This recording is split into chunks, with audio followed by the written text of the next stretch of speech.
Good cop, bad cop. Good cop. Gunman gets put down after ambushing cops in Walmart. Surveillance footage from an Arizona Walmart shows the moment a man opens fire on Chandler City cops in a surprise attack. It all went down on April 23rd last year. Officer Daniel Cole can be seen arriving at the scene early in the morning. He's here to help fellow officer Joshua Pueblo deal with trespassing suspect Mitchell Oakley. The exchange seems uneventful until Oakley pulls out a firearm and starts spraying lead. Pueblo takes shots to the face, arm, and back. Cole is shot twice at close range in the torso. But unknown to Oakley, this cop's wearing a bulletproof vest. Pueblo escapes the gunfight as Cole dives Jason Bourne style and returns fire. He hit Oakley's hand, making him drop the gun. Oakley immediately tries to retrieve the weapon, but Cole takes aim and fires again, this time putting Oakley down for good. Amazingly, Pueblo survived being shot in the face. He spent 6 days at a local hospital and is currently working light duty. Cole got a bruised torso during the shootout, but was treated by hospital staff and released the same day. He's back on full duty. According to the Arizona Republic, Oakley was homeless and on parole. The footage was released after Chandler police compiled a 288-page report on the shooting. Enjoy that? Here are some more police gunfights. Police without vests get shot in a gunfight. Taiwanese police tracked down 2 armed robbery suspects from last month and organized a raid on the suspects. 18 officers were assigned to the mission, but only 6 wore bulletproof vests. The police commissioner explained that some officers needed to be disguised as civilians, and that bulletproof vests would blow their cover. Officer Chen was one of those who didn't wear a vest. During the raid, he was shot through the stomach by a suspect hiding in the washroom. Other officers quickly came to the rescue and shot the suspect 9 times. 1 bullet hit the suspect in his testicles. We are unsure whether the nut shot was accidental or intentional. Doctors were able to treat Chen and remove the bullet. The suspect who was shot in the balls also survived, but doctors were unable to repair his testicle. Police dashcam video shows deadly car chase ending in gunfire. This newly released dashcam video comes to us from the usually sleepy suburban town of Hedwig Village, Texas, just outside of Houston. This was their first deadly officer-involved shooting in nearly 20 years.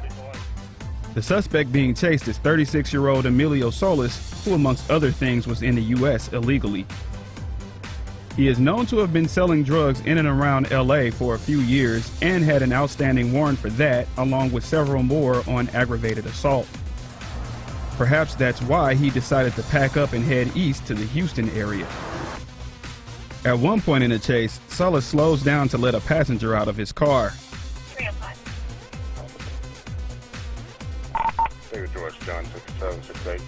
Later identified as Edwin Benitez, he was rounded up when he and Solis' girlfriend went to the police impound lot 2 days later to try to recover the car.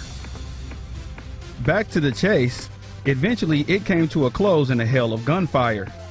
Solis bolts from the car shooting at the officer. However, Officer Andre Gibson's shots were more accurate, dropping the perp to the ground. Solis later died en route to the hospital. Gibson, a 3.5-year veteran of the Hedwig Village Force, suffered no injuries.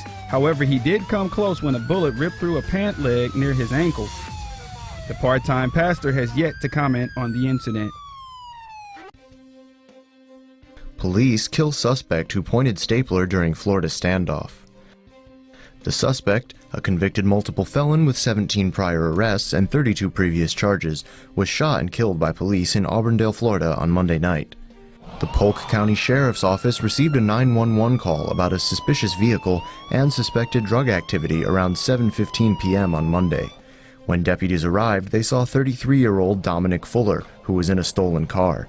Fuller fled on foot and tried to open the doors of vehicles and homes while running from police. A witness said their neighbor was woken up by Fuller straddling her and pleading for her to hide him. Fuller was caught inside of a trailer where he had a standoff with police. He climbed out of a window but climbed back in when a deputy shined a flashlight at him. He was shot 5 times after he pointed a staple gun at another deputy.